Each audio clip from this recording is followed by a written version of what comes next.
All right, it is 6 o'clock. The Finance and Personnel Committee is called to order.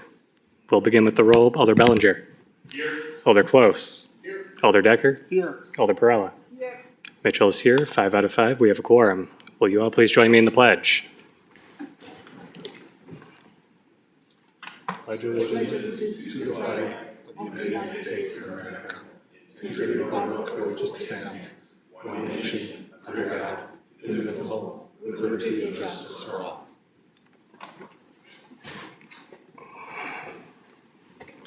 All right, that brings us into item number 4, the approval of the minutes from the February 23rd meeting. Do we have any discussion on those minutes? Seeing none, we would be looking for a motion to approve. I make a motion to approve. Second. We have a motion to approve by Alder Perella, a second by Alder Decker. Seeing no discussion, all in favor? Aye. All opposed? Chair votes aye. The ayes have it, and the motion passes. Those minutes are approved. Next up is the public comment period. It's a limit of 3 minutes per person, with comments limited to items on the agenda. Please identify the agenda item you are speaking to and share your name and address, and you will then have your 3 minutes. Is there anybody wishing to speak? Hi, Lisa Salgado, 4th Street, item 13, Gartman Farm. So here we are with the grand finale of TIDS. It's our largest single project TID that Administrator Casey Bradley locked in for a Baraboo developer just 6 weeks after he started in Sheboygan. We're looking at $72 million cashback incentive, 1,514 housing units, and a land value of $1 per parcel, 220 parcels. We're subsidizing about 27.5% subsidy. My question is, will the city release the pro forma before the Common Council vote? I believe that citizens deserve to see the breakdown to justify the incentive. If you can justify the incentive, great, but we would love to take a look at it and see where this incentive is coming from. There is no developer's guarantee of a minimum property value, and if the project fails, the developer does not have to pay back the public infrastructure. So how would that be handled? How much are the homes expected to sell for? Also, can you show an independent market demand study? Is there a real market demand for homes at this price level? Werner Homes is out in this area, and this spring, they're only going to have 5 homes available for sale. Sometimes, you know, these houses, we're building so many houses at once out on Gartman Farm, and are we going to be able to absorb selling these fast enough for the TID? So that's my concern. The other big question is, what is the TID criteria for this greenfield farmland? I don't see that it's blighted, contaminated, mixed-use, or industrial. This is prime farmland, and we're talking about market rate housing. There is a TID requirement for market rate housing going through the state legislature right now, but it hasn't been approved yet. So I'm not really understanding how this project fits into any TID requirement. Also, if you could explain the but-for test for this project to the public. If there are fewer lots that are developed than originally projected, then the cost would rise per parcel for payback and for the infrastructure. And another concern is, are there going to be parks or grocery stores nearby? We will also be paying for public safety services that's extra, which is plowing, mail, lights, garbage pickup utilities, EMS services. So just keep those costs in mind because they are indirect costs. Thank you. Is there anybody else wishing to speak?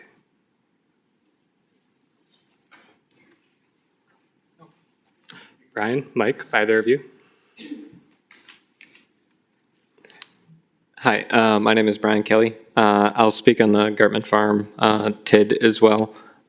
Just a bit of input in terms of like the Mainline development had a really nice plan published a while ago.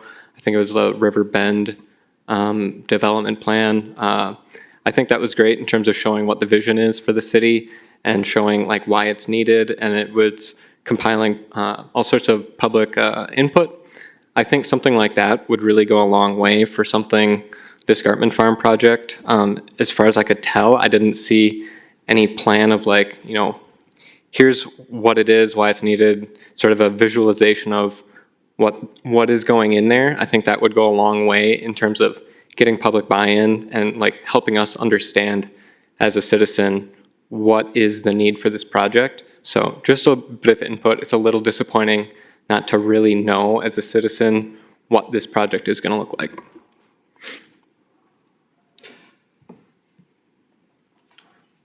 Mike?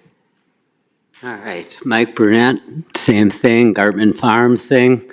And it's literally just the entire openness of it all. I mean, you're going through it literally, you moved every chess piece in a game. Like if you're a kid, you're planning life, what's going to happen, what's going to go. All of a sudden, whoosh, behind the scenes, we're having this is coming, that's going, that building's gone, this is gone.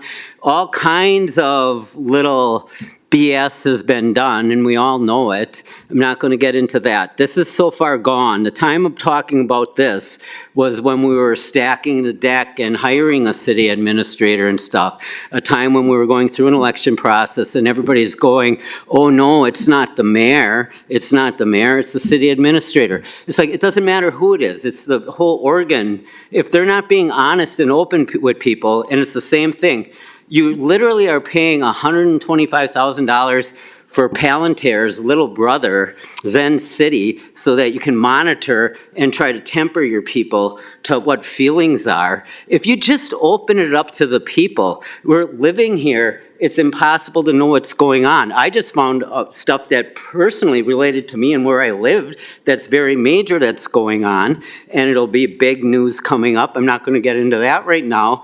But there's a lot of other things going on that pop up, and I'm like, wow, how did that happen? And it's related. The overall spending amount that you're doing is insane. And with that public safety thing that's coming up tomorrow night, that's like another 30 million you're just going whoosh on. And it's like, for what? It's like, we have valuable property here. People would come and buy that land. I used to work with the guy that owned the entirety of Crocs Creek subdivision stuff. When we had Burnett's Hardware, he personally owned all the real estate and all that. And all I know is that land out there went for one hell of a lot of money. And it's like, but somehow land now doesn't have any value. Is there anybody else wishing to speak?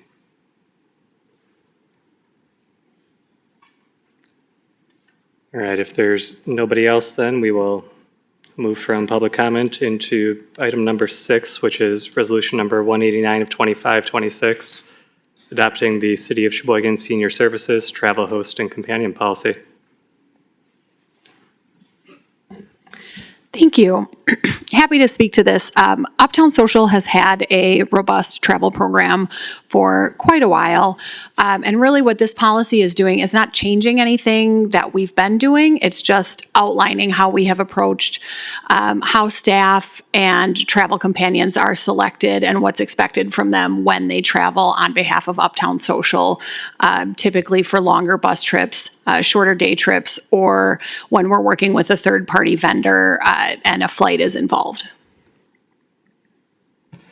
Questions or comments from committee? Alder Perella. Just to confirm for the public sake, the taxpayers do not pay for the host for the team, for the employee from the senior center to accompany anybody, neither the second volunteer person, right? They're not in any way, I mean, I read the policy, it makes sense to me, and it is clear that that does not happen, but I would like you to confirm for the public's sake. Sure. So it's actually yes and no. When staff members accompany a trip, we are going as employees. So exempt employees, that is considered work time. Non-exempt employees are being paid for the hours that they're working. And part of this policy is to protect the city from, protect the city should something unfavorable happen. The travel program is not costing the taxpayers any money, and in fact, actually, our travel program is quite lucrative for Uptown Social. 2024, our net proceeds, so the profit from our travel program was about $50,000, and actually 2025 was about $65,000, so it is significant. We are paying staff to go, but we're not paying the travel companies for staff people to go. They're only going should we have enough travelers going on a trip to warrant sending someone. So for example, some of our larger trips will get our first comp staff person to go along when there are 15 travelers. If we don't have 15 travelers to get that comp staff person, to us, that's not enough staff to warrant, or that's not enough travelers to warrant sending a person along. So then they'll go without us and work with the travel company to make sure that they have a good trip. On our bus trips, however, we absolutely have to have a staff person there. And so if we don't have enough travelers going to get a complimentary staff person, we will cancel the trip because there's no one else to do it and it's just not worth it. But fortunately, our program, we really don't have that problem. In fact, we have the opposite problem where our trips do fill up. When we open up registrations for our trips, we typically have a line out the door that folks are waiting to. We almost always have a wait list for all of our trips. So it's really the opposite where folks are asking us for more. Yeah, that is actually wonderful. I think it's one of the best things you can do with that type of organization. I appreciate that very much. But in fact, maybe, so it's the volunteer, the travel that is not paid, that goes only if there is a complimentary option, right? That's absolutely correct. And for a travel companion to come along, if there is a flight involved, they are paying for their own flight. So that's not coming out of our net proceeds. They are agreeing to come and help and essentially do whatever the staff person is requiring of them. That's part of the agreement. But they're not, other than getting the comped trip from the travel company, or if other than that, they're paying for their own meals that aren't included. They're paying for their own flight, their own luggage, any extra above and beyond costs. Thank you very much. You're welcome. Any other questions or comments? If not, we'd be looking for a motion to approve on this one. I make a motion to approve. We have a motion to approve by Alder Perrella, second by Alder Decker. Seeing no further discussion, then all in favor? Aye. All opposed? Chair votes aye. The ayes have it, and the motion passes. That one is approved. Item number 7 will hold. And we will move on to item number 8, which is report number 53 of 2526, submitting a petition, notice, and list of tax liens of Sheboygan County being foreclosed by proceeding in REM 2022. Thank you. This is a reoccurring document when the county moves forward with foreclosure proceedings due to non-payment of property taxes. They file a list of the impacted properties, and this is the list for 2022. Questions or comments?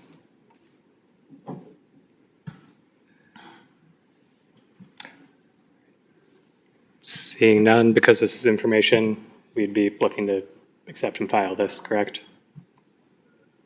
I'm sorry, what is your question? I couldn't hear. Because the document is for information, we'd be looking to accept and file. Yes. All right. Do we have such a motion? I make a motion to accept and file. Second. All right, we have motion by Alder Perrella, second by Alder Decker. All in favor? Aye. All opposed? Chair votes aye. The ayes have it, and the motion passes. That one is filed.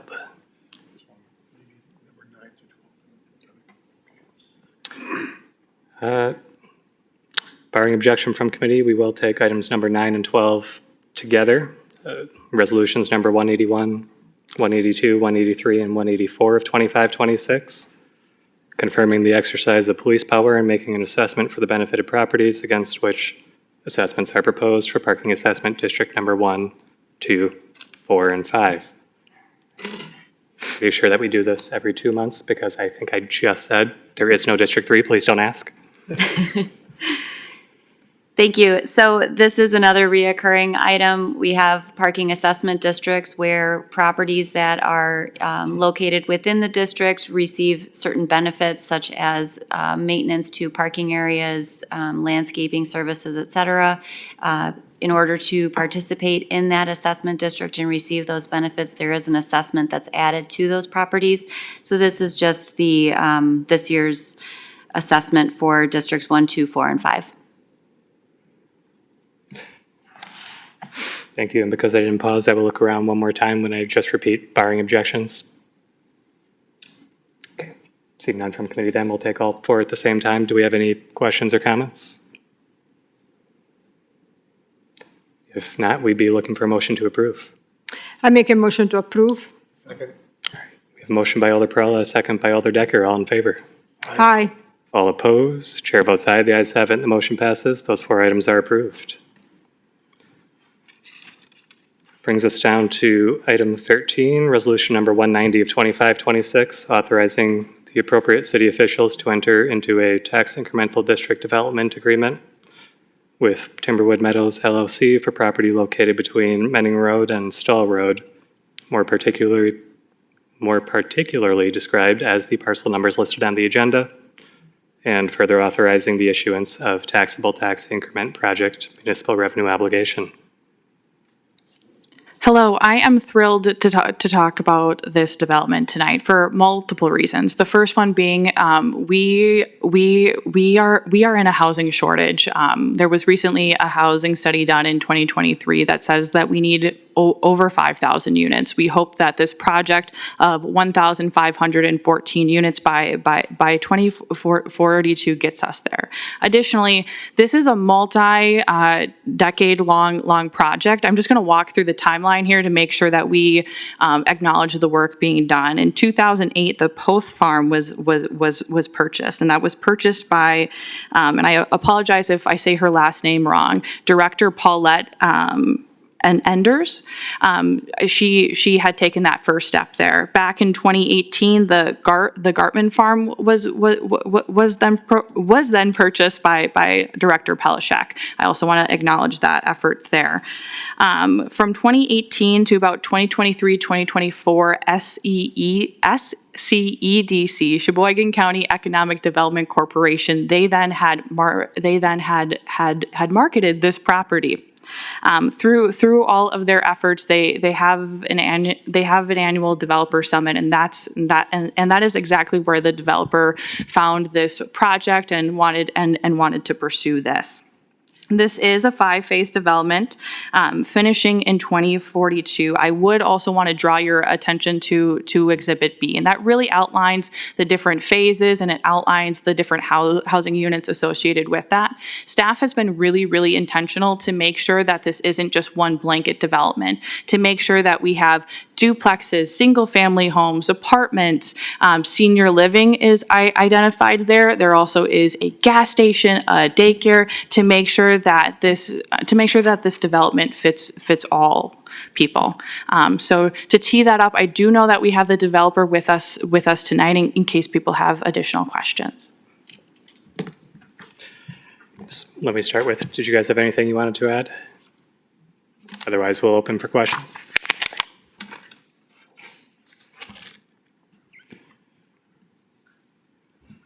Yeah, thanks, Taylor. I'm Devin Coyle. I work for Pelton Builders. Like Taylor said, we spent the last couple of years doing a lot of work planning and designing this development, trying to hit all the different housing types and demographics and make a walkable community, 15-minute walk to commercial spaces at the center, park spaces, hit all the different size units, price points to try to fill the housing need that Taylor alluded to. So happy to answer any questions you guys have or concerns. Thank you. We will start with Elder Barella. Thank you, Chair.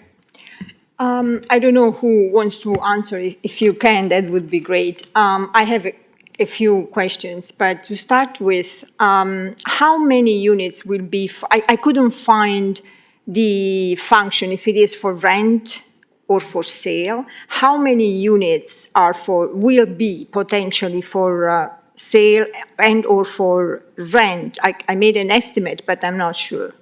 Yeah, I think just about 2/3 are for multifamily purpose, and the rest would be for sale product, Okay. whether it be attached or detached, single family.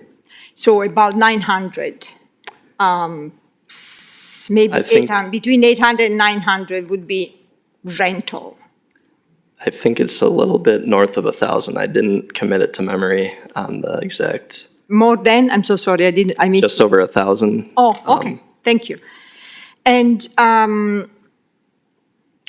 there is one thing that also I couldn't find in the agreement. It's not specified if these are all, the rental part in particular, as a potential, are going to be all market rate, or is there anything else? I couldn't find any definition about that in the agreement. Yeah, I think the goal across the development is to hit different price points. We're not looking at low-income specific requirements necessarily, but we do recognize we're one step or two steps removed from the downtown market, and little lower, more modest rents are appropriate in this neighborhood, I think, and market rate, I think, is the answer to your question for. Yeah, so that is, and I don't want to take all the time, so I'm not going to add if there is any time, then I will have a couple more questions, just to understand, because there are a few things that are not super clear in the agreement to me. But that is the one aspect that to me is a little disappointing, and I'm not referring to you, of course, but rather to the agreement of the city with the developer. This is a massive project and the largest ever. And for what I can say, this is an agreement that is beneficial to both parties. I see a balance there. However, the fact that we have not been able to reflect at least a percentage of the rental units to be somewhat affordable based on the most common criteria and mechanism to make them affordable. And then, again, I'm referring to the rental. That is a bit disappointing for me, and is something that I would like to see a change in this agreement. I think that it would be only suitable to the current situation. I do know that increasing the supply to this extent, of course, will help the mechanism of renting also for the lower income. However, I think it would be only proper and right if we actually reflect a percentage and demand as a point in this agreement that has to be affordable per one or more of the mechanisms that are available to make rentals affordable and possibly rent capped. I do want to say that staff has been negotiating this for about 2-ish years to make sure that it's the best possible DA before you. I would also refer to Devin. With that being said, to make sure that this project cash flows, there are certain price points that they have to hit. Just like as I mentioned before, housing and making sure that we have different housing units, that's something that we want to prioritize, and that's something that we focused on, is making sure that we had lots of different types of units, not just apartments. I know that that's some feedback that our office often gets. I'll add that we haven't, I guess, talked too much about the price points of the single family and other for sale product, but we're projecting, at least for phase one, to be in the 325 to 450,000 range on the for sale product. So while it might not be classified as the affordable, like capped product that's governed, we do intend to hit that demographic that can attain housing at a better price point than maybe some of the Warner homes or adjacent communities that were referenced earlier.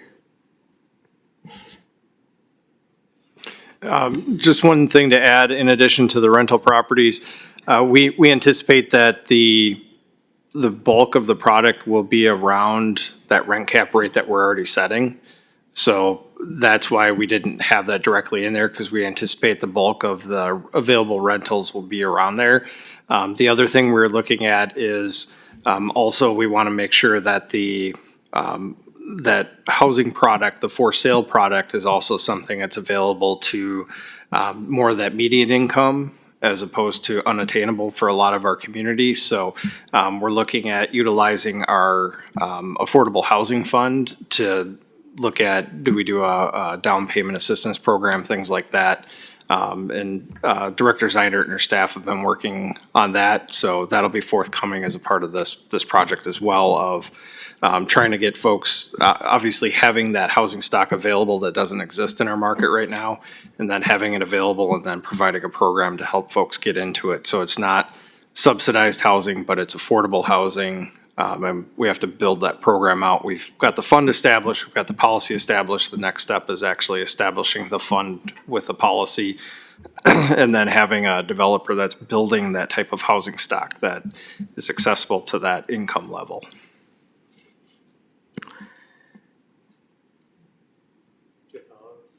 I would like to, yes. Directly relevant to anything that was just said, or other questions? No, actually, it's a follow-up on this. Thank you, Chair. So why wouldn't be possible to, and so first of all, I understand we have been working on this. I mean, city staff has been working closely with the developer for 2 years, but we have it now for vote. So we can discuss, we can challenge, we can, even make proposal or changes, because we are voting on it right now. Besides that, why is not possible for in such a big project to try to incorporate in the agreement some mechanism of affordability for rental units, just as we have done for example, the project, the smaller project comparatively that we have approved last week, right? We incorporated there, I don't know, 6-7% of the units. That was 10 units over 136. And why wouldn't that be possible in this case to incorporate by agreement a percentage of affordable rental units, again, by any of the mechanisms available? Why couldn't we do it on a such large scale project?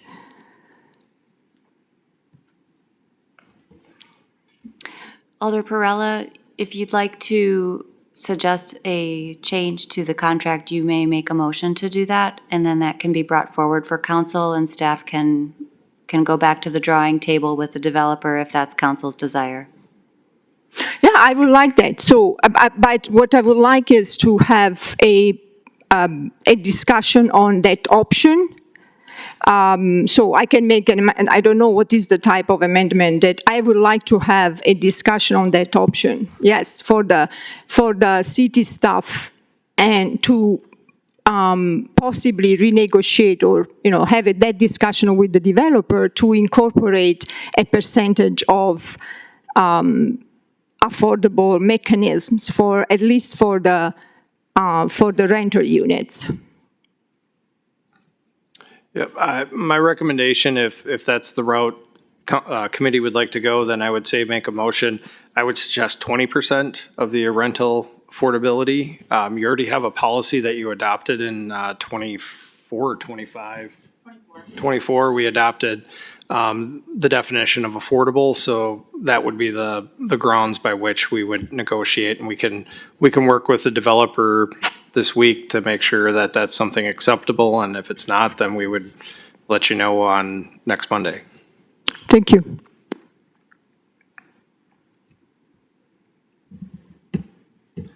Alder Close. Thank you.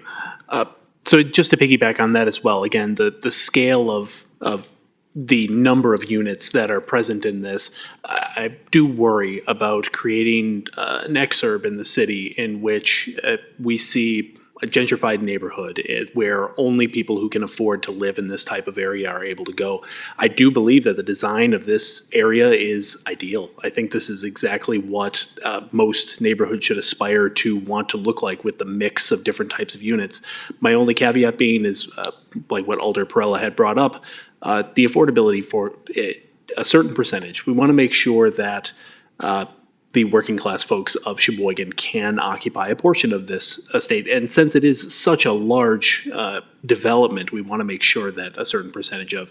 So I would like to make that motion to, not sure if hold would be the correct word, to incorporate the language of the 20% affordability language into this development agreement. That motion will have to be made shortly. We don't have a main motion on the floor to be amended just yet. Okay. Any other discussion?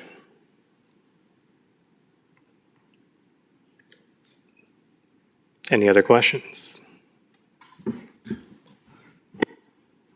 Yes, I will say on the affordable housing point, it is a bit of a 90-degree turn, or 180, I guess you could call it, if we do incorporate such a large percent. Over the past couple of years, there's been a lot of discussions with partners and investors alike that are going to help execute this project and bring it to fruition at the pace that the city's looking for. And that topic entering the discussion now would definitely need to be reassessed on a grand scale, I think, to all of the people that were going to be involved with this development. Because as you know, it's a large investment from a lot of people, the city included, but we need to make sure with the amount of risk we're taking as the master developer that we are going to have the financial backing that we need to execute at the pace that's needed. So just wanted to expand on that a little bit, as 1 week to turn around and answer on that may be ambitious as far as a pro forma and getting everyone else on board that we've been in discussions with the past 2 years.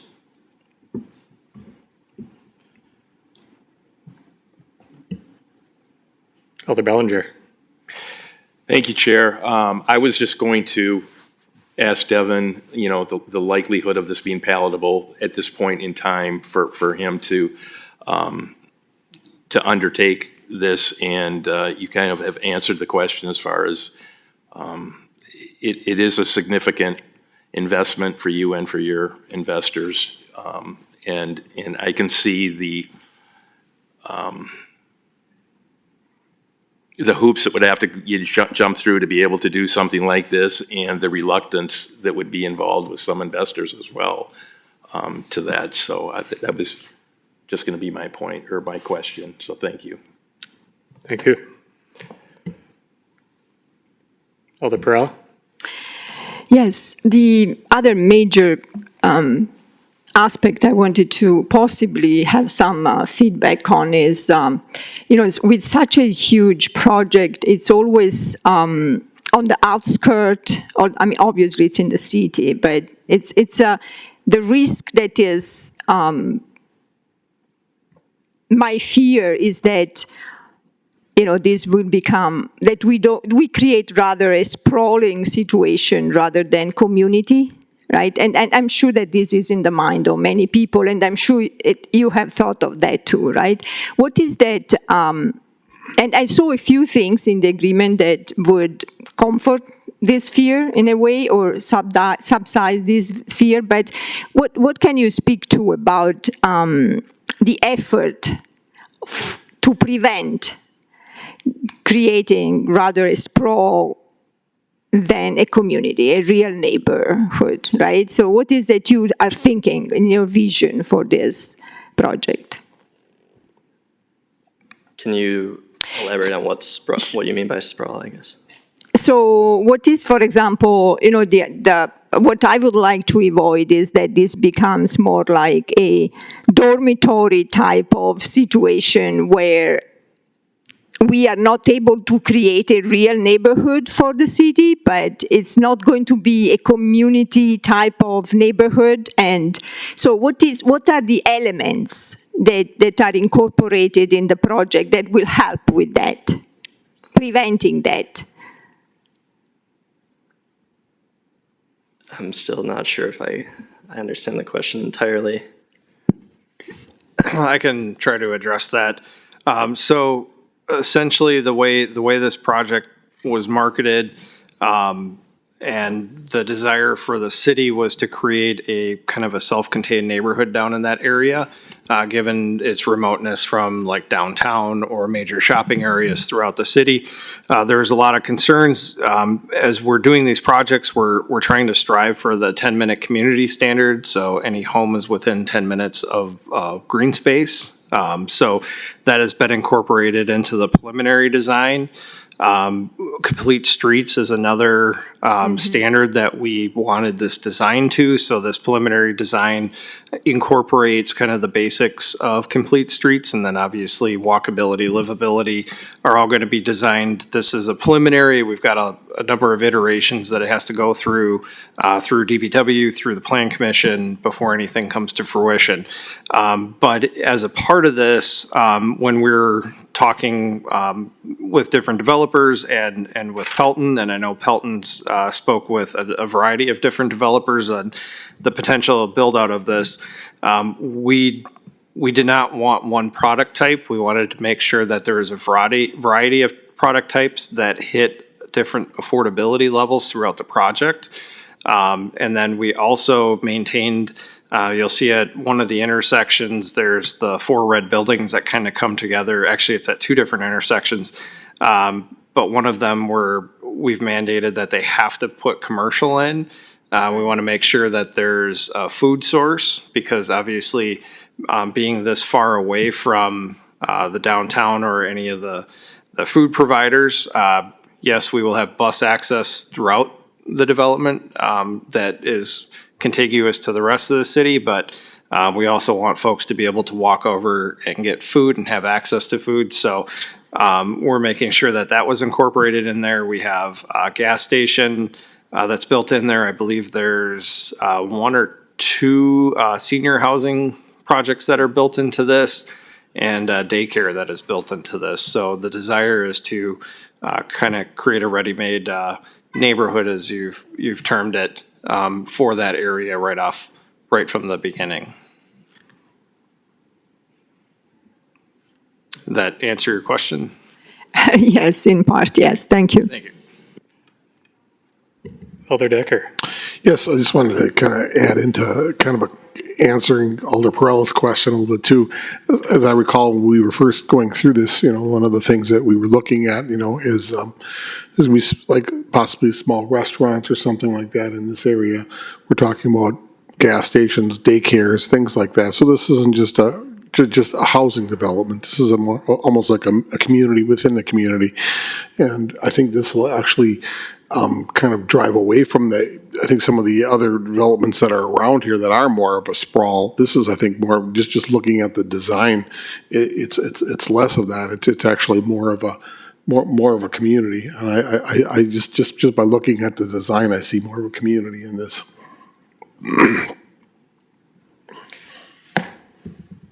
Alder Close. Yes, and this is directed for City Administrator Bradley. So I'm concerned with the infrastructure, and I'm referencing page 92 in the packet as well, the schedule that's listed out for the different infrastructure builds.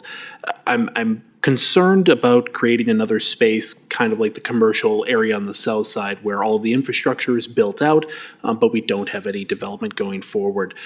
Can you please speak to, we're on the hook for grading, sewer, interceptor connectors, utilities, roadway improvements, you name it.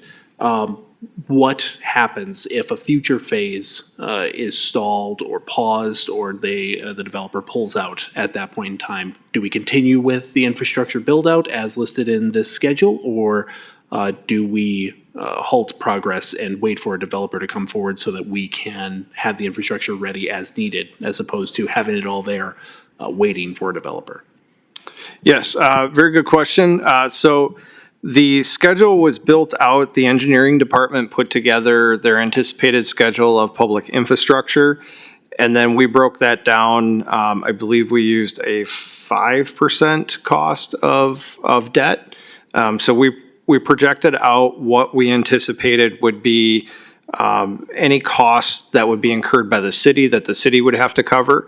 And that's where the development schedule was essentially backed into. And from the city's perspective, to make sure that we're covered, there's multiple layers of protection in here.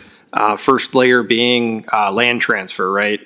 Where they need to have free and clear ownership of the property so that they can take a loan out to construct on the property. So the way that we protect the city, because we're transferring an asset, they have to put up a letter of credit for every acre that is transferred to them, and that letter of credit will not be released until we get an occupancy permit for that project. So we're protected on the land side. As far as the development costs on the other side, you'll see the priority project cap costs. That's what we anticipate would be the city costs for those phase 1, phase 2, phase 3. And essentially, the developer is putting up a personal guarantee at each phase of how much they would have to cover. And if there is a shortfall, they have to pay the difference of that shortfall throughout the project. So for some reason, if the developer were to do, say, phase 1, phase 2, and the market just kind of completely falls apart, phase 3 would not happen because we would need a commencement notice for that next phase to begin. The city would not commence its portion of that project or that phase. And then we would either renegotiate at that time with the developer, or we would seek another developer to finish out the remainder. So we've worked painstakingly to try to cover any area that there may be risk to the city in this whole process. Can I, one more follow-up? And likewise for the other build-outs, the stormwater and the wetlands management, referencing pages 82 and 94 as well of the packet, who would be the primary owner of those wetland areas of the property, the stormwater management portion? My concern being long-term maintenance, making sure that if the city is on the hook for the maintenance of that area, or if an HOA or some other future organization would be given ownership and maintenance rights to that area. Yeah, so all the wetlands in this project would be deeded over to the city as a part of the plat when we go through the plat process.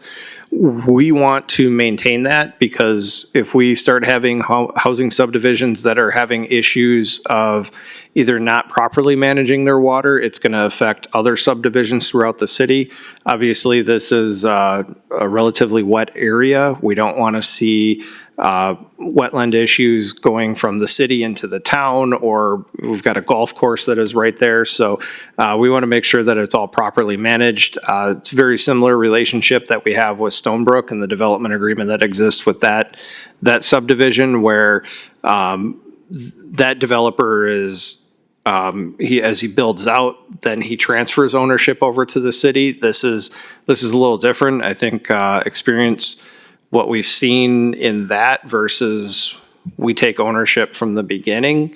With this being such a long project, that has kind of been a hot button issue for some of the residents down in that area, is how that stormwater has been managed and addressed that area, and we're trying to make sure that it's not an issue for the new residents or the surrounding residents on this project as we work through several decades of getting it built out. Thank you.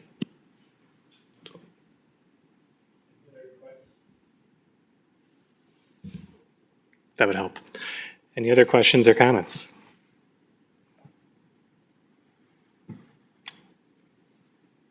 If not, we don't have a motion in front of us yet. I will, before asking for one, note that if there's an intent to make an amendment, I mean, we have a legal document in front of us, so the amendment offered would need to be specific enough for it to be clear exactly what language is being changed in that document.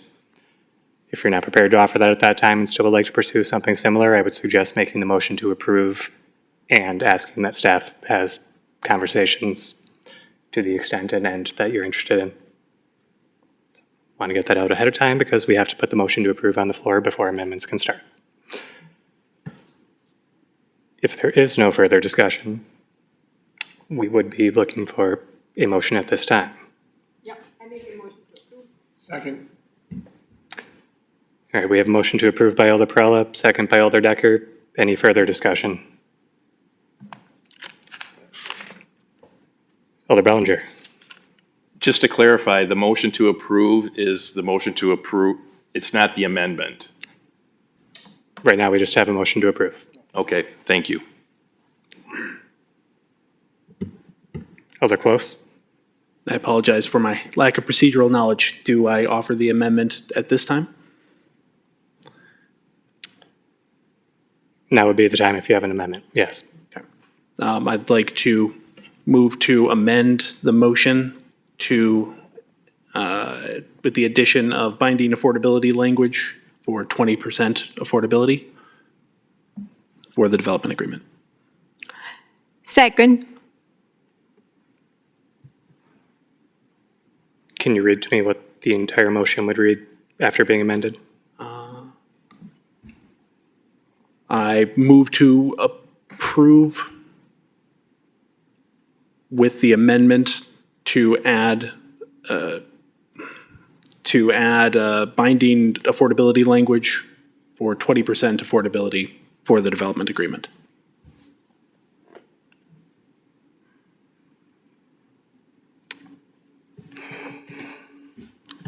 Now we get into the gray area where that doesn't necessarily state exactly what in the written document should change.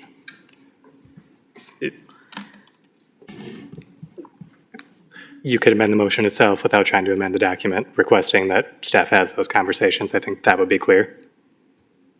Okay. I just don't want this to leave committee without there being any clear picture as to what exactly the status of the proposal is. Yeah, I'm unclear as to what motion I should make. My intent is to motion to renegotiate the contract to allow for 20% affordability per our language for affordability.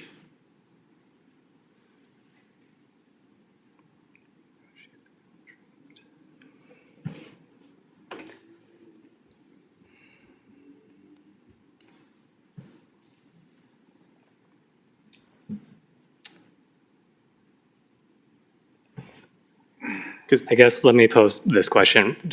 Would staff understand what is being asked, what needs to happen in between this meeting and the council meeting where this document is being referred to with such a motion? Yes, my recommendation would be for a motion to amend Article 4 and add a separate paragraph 4.5, affordable housing requirement. And that would fall under the developer guarantees and obligation in the contract. And if we added the section of the affordable housing policy to apply to 20% of the rental units in this development, if that's acceptable. Alder Close, would you accept that as a stretched friendly amendment to Yes, I would. your amendment? Accept that, yes. Alder Perrella on your second, is that amenable? Second.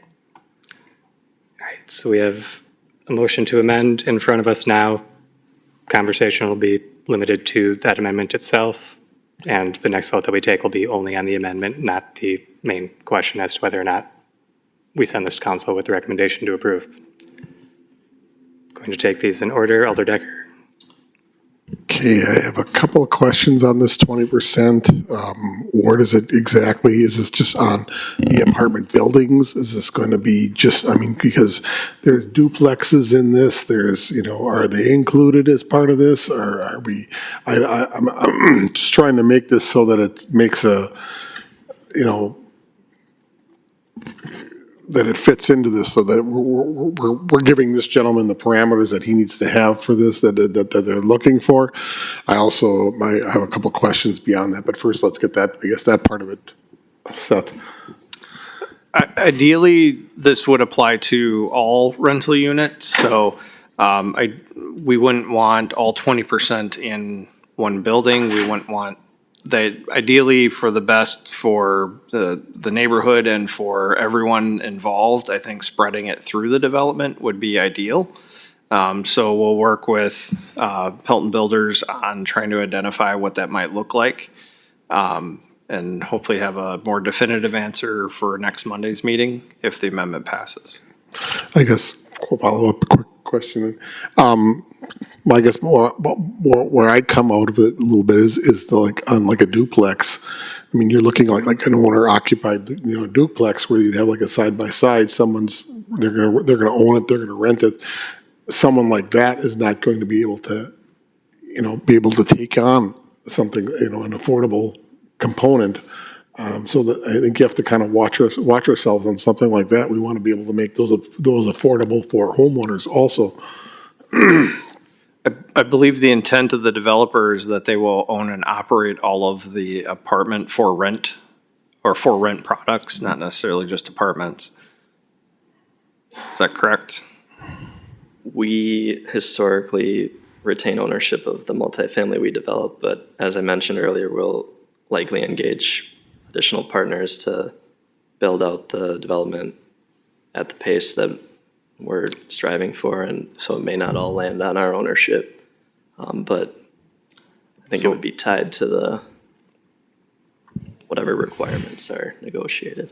So the overall development agreement would govern, so it could be spread over a couple different projects, but if they're doing for sale duplexes, I don't know that they'll do one side for sale and one side for rent.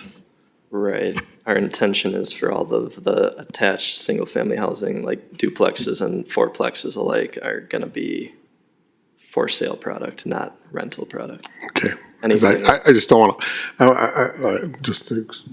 I just don't want to see us hinder homeownership. I mean, that's my biggest concern is we want to help. If you're looking for, but I don't want to be able to take something away that we're going to be taking product off the market for home ownership for people, in the future. So I don't want to be, put a lock on that, and that's why I would stress to people possibly keep that the duplexes and stuff out of that component.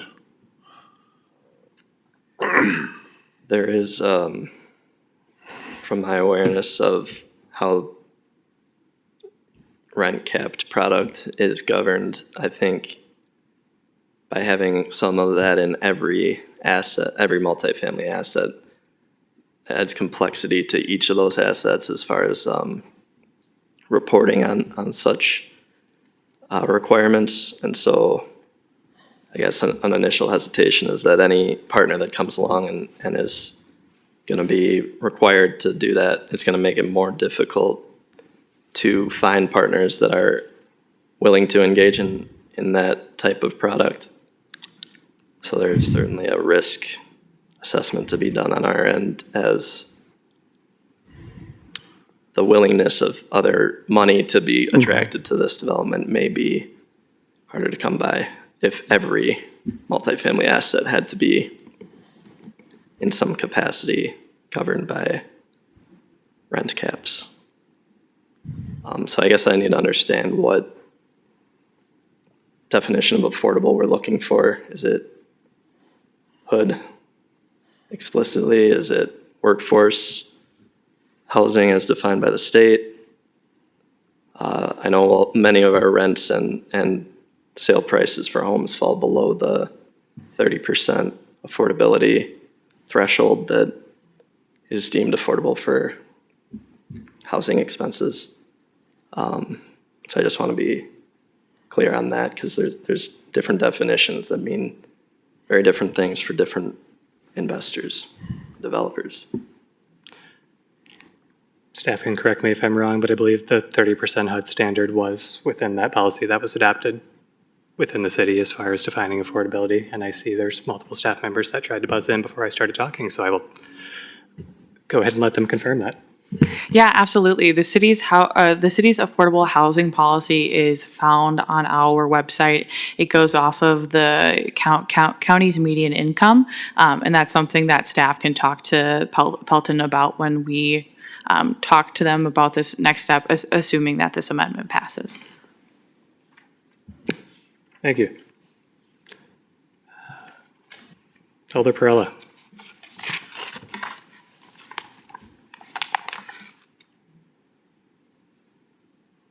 No. Alder Bellinger. Thank you, Chair. First, I'd like to thank city staff and the city administrator for, the 2 years and plus, bringing this development to where it is right now. I sincerely appreciate the protections that are put in place for the taxpayers, as this is kind of a more complex development with the 5 different phases.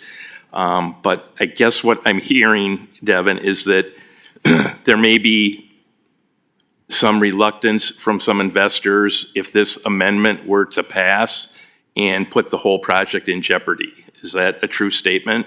I would say that's true without having dug in to the extent that would be required to. But you would be open to have, if this amendment were not to pass and we were to pass the agreement as is, would you be amenable to talk with city staff to see what we can do to get them different units as affordable as we could?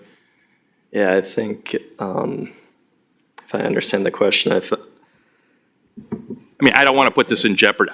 That's what this amendment could throw the whole thing, and put the whole project in jeopardy, and I don't want to see that happen. Yeah, I would say that it's true that it would be jeopardized, knowing that there's a lot of people that would have to get on board with this change in approach. But you also asked if we'd be open to discussing how to implement portions or an affordability component within the development that's not necessarily touching all multifamily aspects or single family. I believe we are agreeable to incorporate some as we understand we're in a partnership with the city, and this development is very market driven and the pace is defined in the agreement. That's definitely the target, and we want to be conscious of what's happening in the market and meet the needs that are presented to us. We don't want to keep building the same thing if it's not being absorbed or what have you, but I do think there are developers out there that specifically target HUD developments, and those partners would be welcome to take a portion of the project, but to say 20% of every asset, I don't know if there's enough interest out there that we could assume all the risks that we're assuming with the guarantees and the pace and be confident that that is achievable. Thank you. Alder Decker. I guess a question. So is there a percentage that you would feel comfortable with? I am not prepared to answer that. Okay. As we have not dug in as much as would make me comfortable. But yes, there's a lot of research. I've familiarized with the housing studies that have been done to date as it pertains to how we've designed the development with market rate rents and housing needs and employment around the area. But that would take a whole new period of research and number crunching and making sure that we've got backing from investors to say what we would be comfortable with. What kind of a time estimate do you think something like that would take?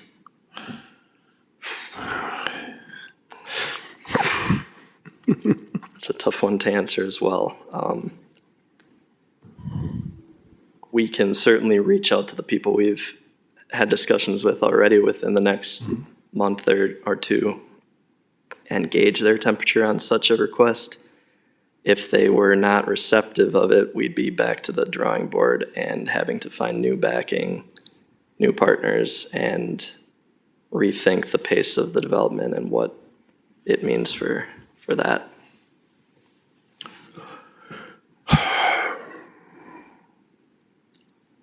Can I make a motion above that or not?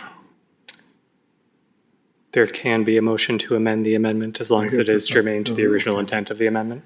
Actually, not to the amendment. What I would like to do is make a motion to hold the whole.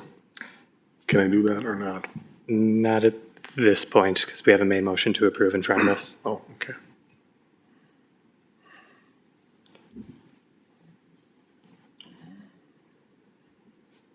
City Attorney.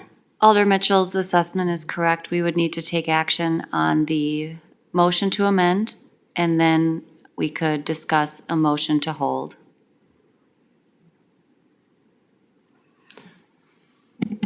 Alder Close. Thank you. And I'd just like to make a comment here.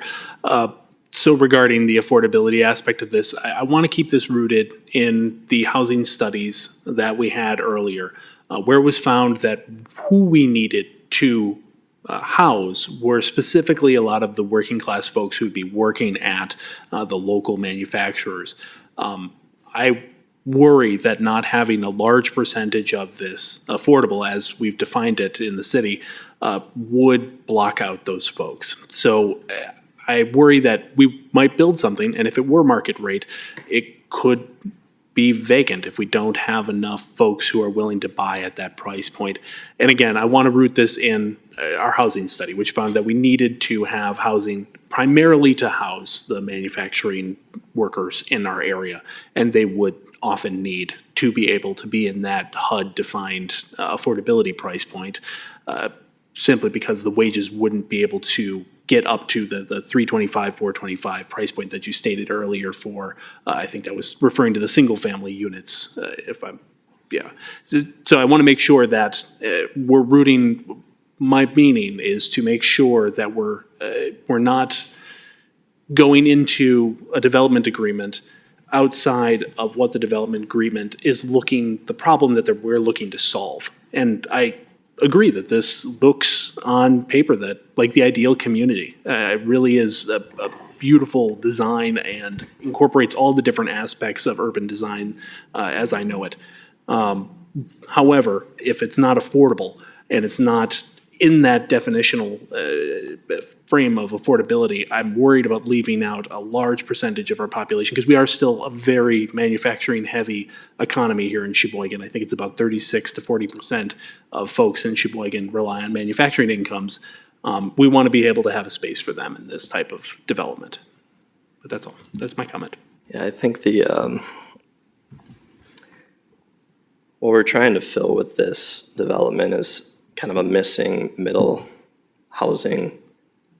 So it might not be the cheapest that it could be to get the lowest wages, but I think what it's doing is it's filling a gap in the market where people can upgrade from their more aged properties into where they can't jump to the 500,000 price point. This is right where they want to be, starting a family or whatever the case, but it opens up a lot of housing that would be affordable, which currently today it's not because there isn't a supply for them to move out of. So I think that's kind of the basis behind what we're trying to do with this development. Let's fill that middle ground. Alder Perella. Yeah, and the one thing reiterate my point is that this is a big, big project, right? And we know that we need all type of housing. And so if this is it's almost 1/3 of our need of housing based on, I mean, less than 1/3, but close to it, of based on the study we have been referring to. And so it's only, in my view, proper that since it is such a large project, it reflects those needs as resulting from that study, which is having all kind of housing. And this is a huge opportunity for that to happen. And I do understand that it would take time to evaluate that option. So if we can take steps tonight to make sure that we take that time, if we don't send, and I appreciate that. So I'm just recommending to proceed with, again, with this amendment and or another amendment following, depending on how it goes, the vote goes. Alder Decker. I guess my concern, or what I feel is that will not the market drive what your product, what you want? I mean, as you build and as you sell homes, as you rent out properties and things like that, if you're top heavy on one end, you're going to start building the other one, correct? I mean, that's the whole thought of this. I mean, you're gonna, if say you're having a hard time filling, and you're say you build a couple apartments and they're not, then maybe you would pivot. Is that a fair statement?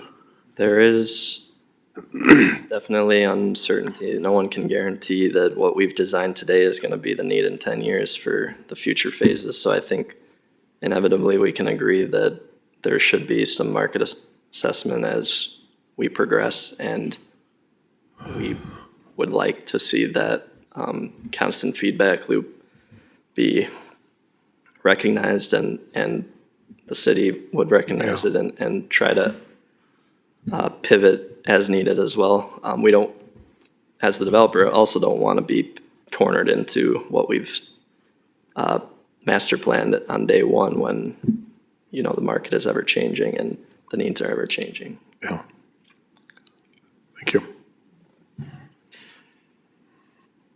Any other discussion on the amendment?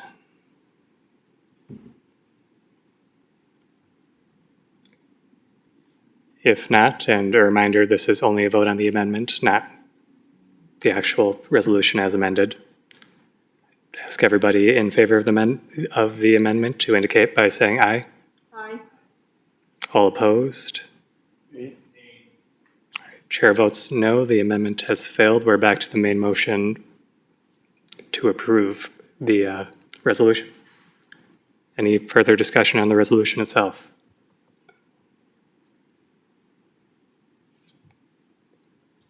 Alder Decker. Can I make a motion to hold now? Second.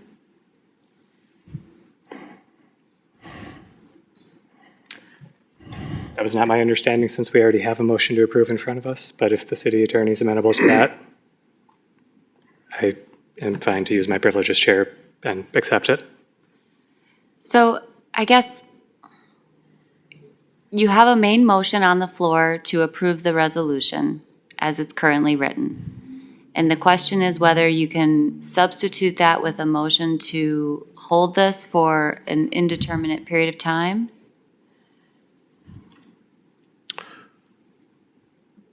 My understanding, and I'm. Not an independent, Go ahead. we could put a timetable on it if you prefer.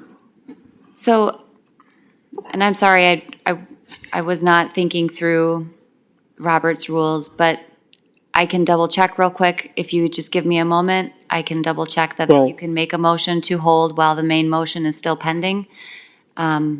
I'll do that now, unless, if maybe you'd Otherwise- like to just move on to, Otherwise, we just different item. Withdraw your motion. I will consider the motion to hold to be a motion to postpone. I believe that's subsidiary, and we can move forward with the timeline. Chair, Yes. what if she just withdraws? Can we withdraw? I can withdraw the motion. Either way, postpone for a stated amount of time, or we can withdraw and have a new motion submitted to hold. Again, just the period of time or what triggers the item to come back would be the key.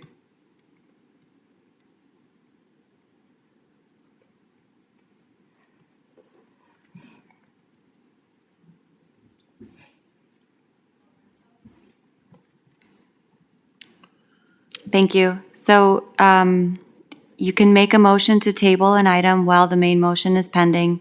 That motion is not debatable. It does require a second, and then it would take a majority vote to pass. If passed, the main motion would become the motion to table, and that would be how the body acts.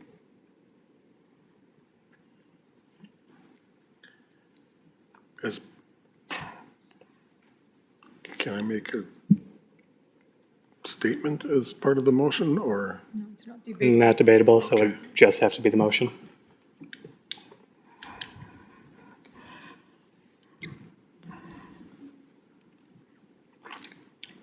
Well, no. Make the motion to table at this time to give the builders a chance to look into affordable housing options, to add, just to report back to this body. Motion to table by Alder Decker, second by Alder Perrella. This one is not debatable. All in favor, please indicate by saying aye. Aye. All opposed? Chair votes no. The motion passes. This item's been tabled.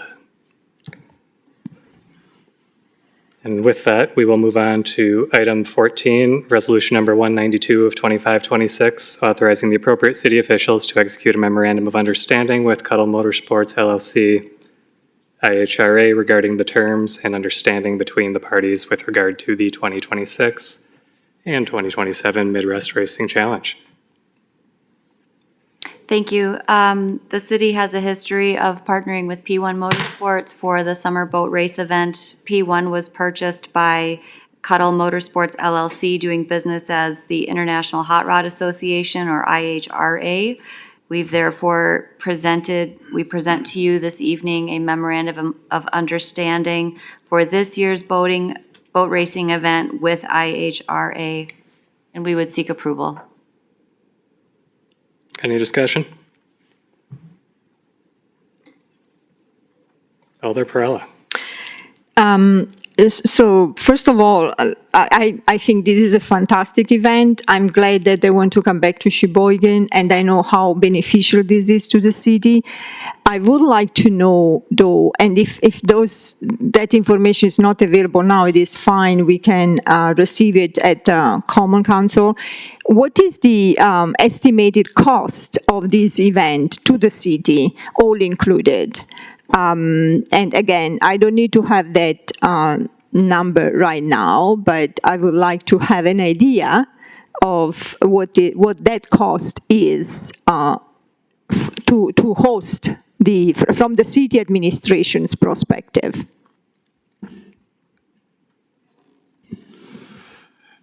Good evening.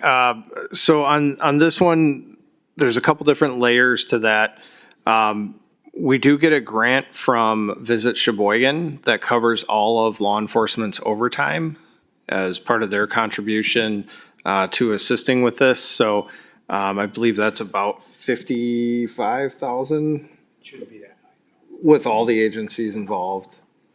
They do contribute amount. So do you want it offset with those amounts? Because there's a lot of moving parts here. It's not a simple, the city provides X service, because of some of the groups involved. There are some reimbursements. We've received grants from the state in the past where they've offset some costs or helped to defray costs. We are also looking at a change because of the change in the relationship. We do have some staff that we as a city sponsor King Park. So If you recall, like, I think it was the first and the second year, they had King Park as a part of their contract with us, and we removed that last year. And DPW worked with several local businesses, and we actually put on a family community event with live music, and a number of businesses came out and provided services. We anticipate putting that on too.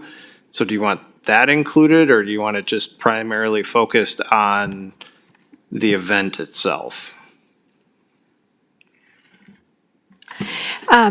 Yeah, I would like to have an estimate, a general estimate, not only the event itself, basically whatever cost we incur as a city, which would not be there if the event didn't happen. And again, it can be an estimate. I think there is value added for us all to know. Right? I think also for city staff having an idea of a general cost of the event. So, and on inclusive, but of course, taking into consideration the grant or anything else that offsets some of our costs, that would be good. And again, it doesn't need to be, it's just a good information that we want to have, that I would like to have. Thank you. We'll try having that for the next meeting. Thank you. Oh, they're close. Yes, I'm referencing page 103, the different listing of the responsibilities of the city for what's going on. There's coordination of rental and parking lots, food truck vendors, things like that. Is there a plan to coordinate with the small businesses that will be contained within the area of the festivities that's going on with the races to have them help out with the beverage service, the food, entertainment, things like that?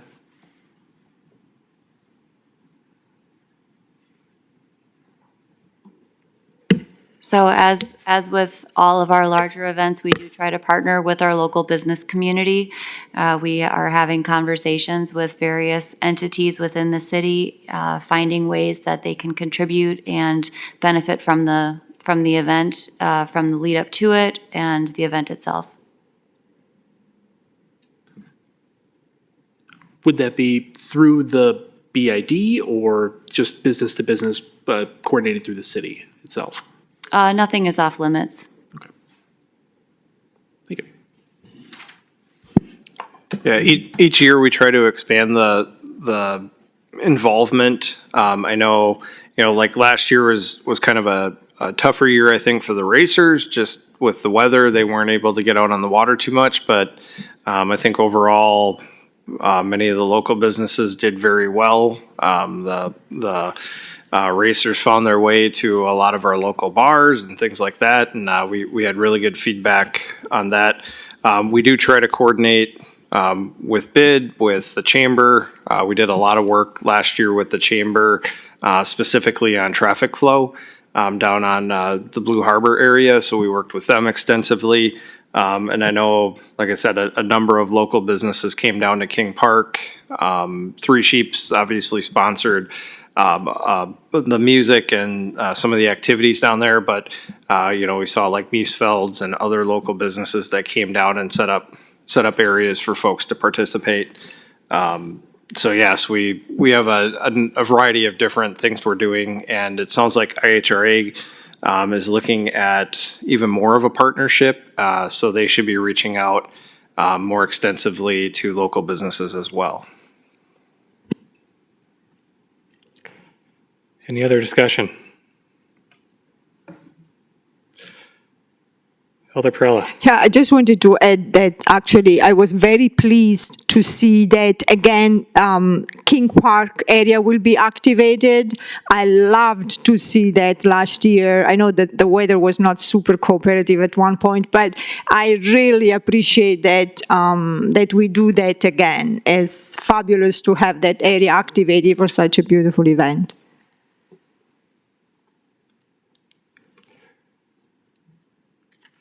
Any other questions, comments? If not, we'd be looking for a motion to approve this one. Make a motion to approve. Motion to approve by Alder Perrella, second by Alder Decker. All in favor? All opposed? Chair votes aye. The ayes have it, and the motion passes. That one is approved. Next up is item 15, resolution number 193 of 2526, adopting changes to the Police Department Table of Organization and the compensation plan pursuant to Sheboygan Municipal Code, sections 18-46 and 18-47, made effective 3/29/26.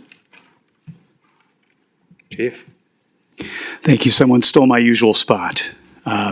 So this is really just about parity and fairness in the pay scale. We were approached by both Human Resources and the Finance Department as they looked at reevaluating our limited term employment positions, and we've had 2 part-time records specialists who have been employed for quite some time.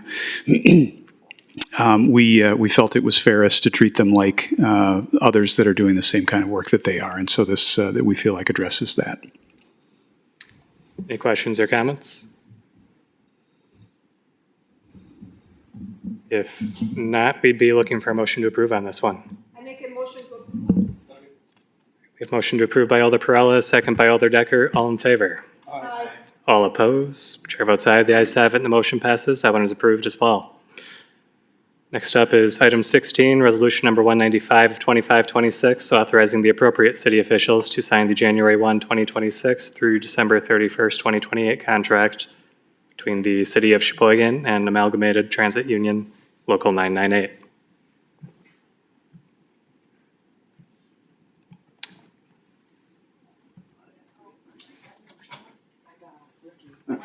Oh, Sorry, I guys, got the I'm a one next to rookie. you first.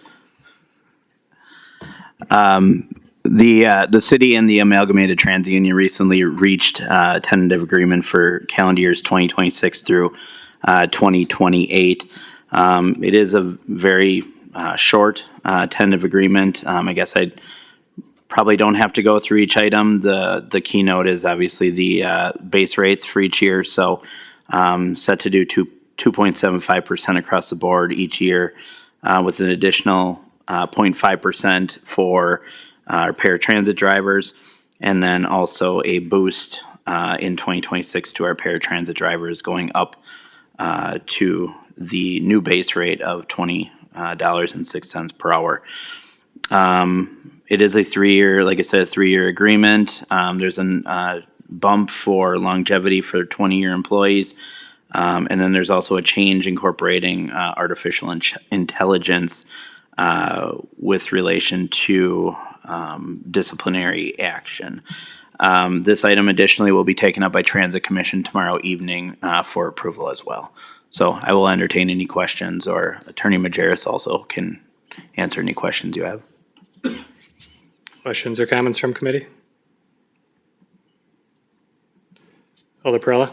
Just a clarification, this is for 2 years, right? Not 3, 2. This is for 3 years, 2026, 2027, 2028. Oh, okay, very good. All right. We're a little behind, but Yeah, right. That's we'll get what I it was. taken care of. Yes, thank you. Any other discussion? If not, we'd be looking for a motion to approve. Make a motion to approve. We have a motion by Alder Perrella, a second by Alder Decker. All in favor? Aye. All opposed? Chair votes aye. The ayes have it, and the motion passes. That one is approved. Next up is item 17, resolution number 196 of 2526, authorizing the appropriate city officials to enter into an agreement with the City of Plymouth for assessment services. Yes, our current contract for assessing services is coming to an end. I believe that started in about 2016. We had outsourced that, and each year we kind of evaluate where we're at cost-wise.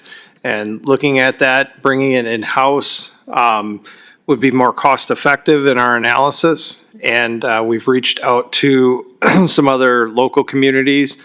In this particular case, we're looking at partnering initially with the City of Plymouth and working out a joint assessment agreement with them. We do have another community that is interested, but they're not in a position where they can move forward at this time. So the city would like to proceed with moving forward. We do have to buy the software to get our assessment, to get the assessment roles brought back in-house, so we'll have to move to a software program, and that is built into the fiscal analysis here. It drastically changes the numbers. If we approve this and move this forward, we'll be able to go after the Innovation Fund as a partnership between two communities. So a portion of the savings that will be generated out of that would be funded through the state, through a state grant, helping this cash flow even sooner than anticipated. So our recommendation is to move forward. I believe the city of Plymouth has already approved moving forward with this partnership. Essentially what we look at is coming back towards the end of, or later this year, before the end of the year, and hiring the staff and moving forward and contracting and getting the software in-house, and then being ready for having in-house appraisers moving forward with the 2027 fiscal year. Any discussion from committee? Alder Perrella? Yes. So in addition to, I'm curious about, in addition to this, first of all, I assume that including the new workforce that we will need and the software, we still are saving money, or at least breaking even with our expenses right now? Yes, the analysis that we've done is that it would take a little longer for that cash flow to become positive because of the initial purchase. By partnering and having access to the grant, that obviously is about year 2, I think. We actually start cash flowing in the positive. Longer term, because of like you're paying for the reappraisal every year. So every year up until this year, we've been budgeting right around $550,000 roughly per year. And I think this year is our last year of that reappraisal contract. And it was about $470,000 in addition, or a total contract. So we'd have to get back into another reappraisal contract. So we would be looking at substantially less cost for having that staff actually in-house. There's only about 3 to 4 staff, depending how we structure it. And by partnering with Plymouth, and then potentially maybe another community down the road, we would look at cost sharing based on, through this contract, we'd look at cost share based on number of parcels in each community, so it would be proportionately shared between the communities. So obviously Sheboygan, being a larger community, we would have a larger share, but this actually saves money for the city of Plymouth, and it saves money for the city of Sheboygan. And even without Plymouth in there, we still have a cost savings that we'd realize. Just one quick follow-up. What is it we are actually sharing? The cost of the software? In this case, what we would do, we would actually share all costs with them. So we would set the assessing department up as kind of like we do with our, like the water utility. It would be set up to where we bill each of the municipalities involved based on the number of, we take the total costs and divide it by the number of parcels, and then each organization would then pay their proportionate share for the cost per parcel of the assessment services. So in this case, you'd have staffing costs, you'd have operational office costs, obviously vehicle costs to go out and do the actual appraisals, things like that. And then you'd have the software costs on top of that.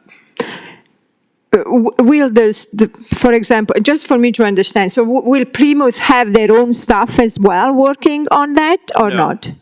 No, they would, what we have in the agreement, we would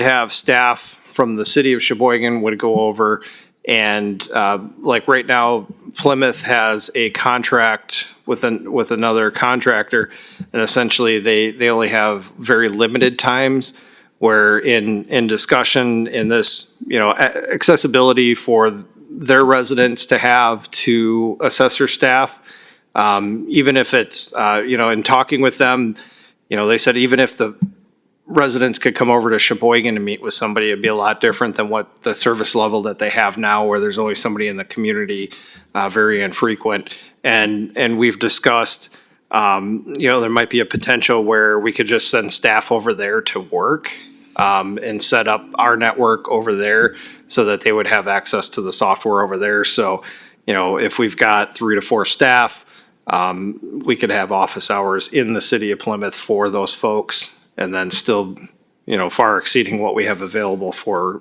Sheboygan residents also at this time. Thank you very much for all that feedback. Alder Decker. I just want to make a quick comment to just thank city staff for looking outside the box and doing something like this. I think this is, this is the kind of thing we need, going out to other communities and working with them to bring something like this in-house, I think is a great positive, and I'm thankful for city staff for doing this. Any other discussion on this one? If not, we would be looking for a motion to approve. Make a motion to approve. Second. We have a motion by Alder Perrella and a second by Alder Decker. Seeing no further discussion, all in favor? Aye. All opposed, chair votes aye. The ayes have it, and the motion passes. That item is approved. The next regular meeting is tentatively scheduled for March 23rd of this year, and with that, we have exhausted our agenda and are looking for a motion to adjourn. Make a motion to adjourn. Second. We have a motion for adjournment by Alder Perrella, second by Decker. All in favor? Aye. All opposed, chair votes aye. The ayes have it, and the motion passes. We are adjourned. Thank you, everybody.